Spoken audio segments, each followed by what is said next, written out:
नमस्कार दोस्तों, मैं हूं सूरज और आज हम लोग डिस्कशन करेंगे भारी जल के संबंध में। तो आप लोगों के माइंड में बहुत सारे सवाल उठते होंगे कि ये भारी जल क्या होता है, ये कैसे बनता होगा, ये कहाँ पाए जाते हैं। तो इन सब सवालों के आंसर आपको इस वीडियो के माध्यम से देने का प्रयास करूँगा। तो आप ज़रूर अंत तक बने रहेंगे ताकि मैं आपका कॉन्सेप्ट क्लियर करा सकूँ। साधारण रूप में अगर कहा जाए कि ये जो भारी जल होता है, तो हमारे पास जो साधारण जल पाए जाते हैं, उस साधारण जल के यदि 6000 अणु लें तो उसमें से एक अणु जो है वो भारी जल का प्राप्त होता है। ये जो भारी जल होते हैं वो किसके बने होते हैं, आपके माइंड में ये सवाल उठ रहा होगा।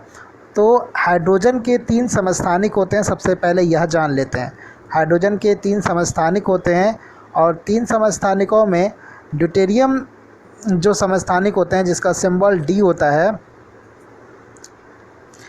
उससे ये भारी जल बना होता है। इसका अणुसूत्र D2O होता है, D2O, और जिसका भार जो है वह 20 AMU यानी कि 20 एटॉमिक मास यूनिट जो है इसका भार होता है।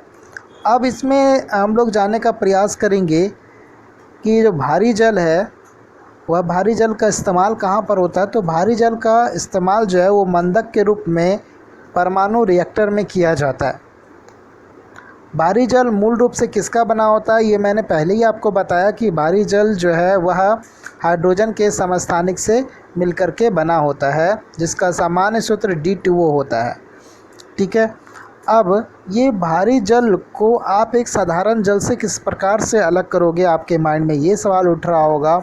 तो भारी जल जो होते हैं उसे सामान्य जल से अलग करने की विधि जो है वो विद्युत अपघटनीय विधि के द्वारा ही इसे अलग किया जा सकता है। और जहाँ तक इनके क्वथनांक के डिफरेंस की बात कहा जाए, तो इसके क्वथनांक में बारीक सा डिफरेंस होता है।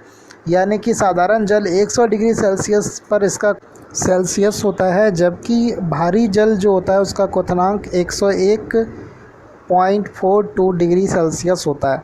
तो यहाँ पर इन दोनों के बीच जो है वो आपके पास जो डिफरेंस हो गया वो पता चला कि 1.42 डिग्री सेल्सियस का मात्र डिफरेंस होता है इनके बीच में। तो आज के इस वीडियो में मैं इतना ही आपको बताऊंगा।